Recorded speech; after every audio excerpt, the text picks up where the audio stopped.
L'antenne liégeoise de la Ligue Braille fête ses 25 ans. Son rôle, accompagner les personnes aveugles et malvoyantes pour qu'elles gagnent en autonomie. Comment évolue cet accompagnement et comment les bénéficiaires vivent leur handicap au quotidien? Pour le savoir, nos équipes sont parties à la rencontre de 3 personnes malvoyantes.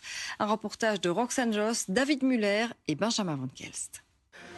Joshua et Ginger sont tous les deux malvoyants. Ils s'apprêtent à devenir parents dans quelques jours, un heureux événement qui demande beaucoup de préparatifs. Donc je vais te proposer de prendre un petit compartiment, donc ils sont vissés.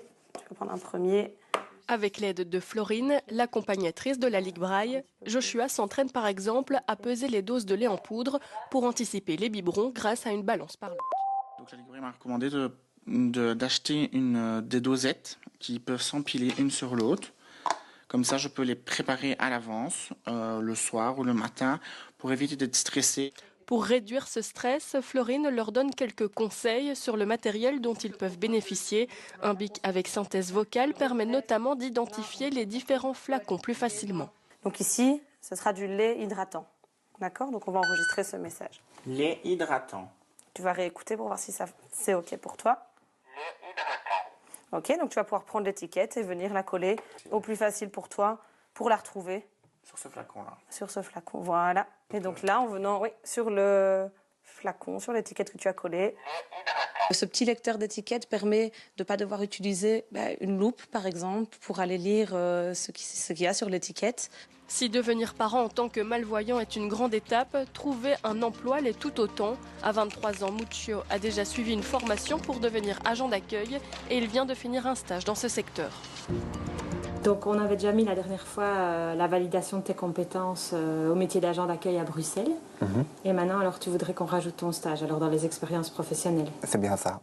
Aujourd'hui, il a un rendez-vous avec Natacha, son accompagnatrice, pour mettre à jour son CV. Elle m'aide à le mettre en forme, etc. Parce que c'est purement visuel, le côté qu'il faut arranger.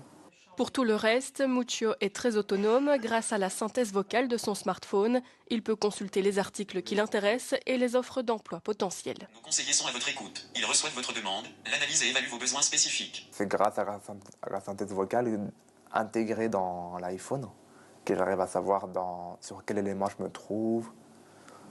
Donc, de pouvoir actionner des menus, etc. À la Ligue Braille, 60% des bénéficiaires ont plus de 60 ans. C'est le cas de Josiane, atteinte d'une dégénérescence maculaire de l'œil. Petit à petit, sa vue se dégrade. Elle ne perçoit plus les couleurs ou les détails. À l'aide de quelques gadgets, elle peut continuer à cuisiner ou à se servir un verre d'eau. Avant, quand je me servais un verre, je devais mettre mon doigt pour savoir où je devais m'arrêter. Maintenant, je mets ça. Voilà. Ça sonne. Il va de plus en plus fort si on ne bouge pas. Joshua et Ginger, Muccio et Josiane, tous sont reconnaissants et conscients de l'aide dont ils bénéficient aujourd'hui. S'ils estiment que perdre la vue est moins handicapant qu'auparavant, ils sont toujours confrontés à certains préjugés en public ou dans le monde du travail.